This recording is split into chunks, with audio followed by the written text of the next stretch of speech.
When a relationship in your life isn't working, nothing feels right.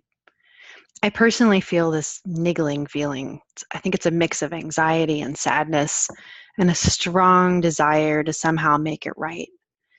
Sometimes I have trouble sleeping. Sometimes I ruminate about it all day, all week, all month, all year. If I'm honest with myself, not really knowing what to do. Maybe you do too. I woke up this morning thinking about my relationship with my oldest son and how it used to feel so bad. When he was much younger, things were really, really difficult. And if you've read my first book, Consciously Parenting What It Really Takes to Raise Emotionally Healthy Families, you've probably read some of the stories about that. He's 20 now, and we've worked really hard to heal our relationship. And now we can handle the bumps that inevitably happen in our relationship. I really want you to hear that. It's not that our relationship is free and easy and without any trouble, but we can manage the ups and downs, the miscommunications, the time where I'm trying to fix it instead of listening. We stay connected. We reconnect when we need to. It wasn't like that when he was younger, and what I was doing wasn't helping us to heal our relationship. So I had to learn new ways to connect, new ways to understand his behavior, new ways of healing my own wounding in those tender spaces where he was pushing my buttons. It wasn't easy, but it was so worth it. So since that time, I've been supporting families to heal their relationships.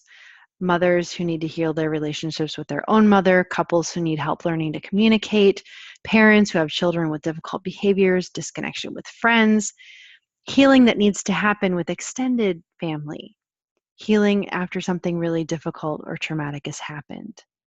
Healing relationships is tender work. It requires us to do our own healing work and to create the space for that to happen. It requires us to have experiences of really being seen and heard and felt with our own experience of what's happening so that we can really see, hear, and feel what the other person we're trying to heal a relationship with is experiencing in a new way that can shift the perception of what's happening. Sometimes healing means boundaries. Sometimes healing means a reconnection and a reestablishment of a relationship. When it's a parent-child relationship, it can be about teaching skills, understanding the story in the body that's showing up, and seeing the relationship with new eyes. With couples, it's about establishing a safe space in the relationship for healing to happen. We're going to spend 6 months together learning how to heal relationships with all the people in your life. It's a lot for 6 months. But the best part is that you'll be part of a community of others committed to the same kind of healing. We're going to be healing together. So welcome. I hope that you'll join me.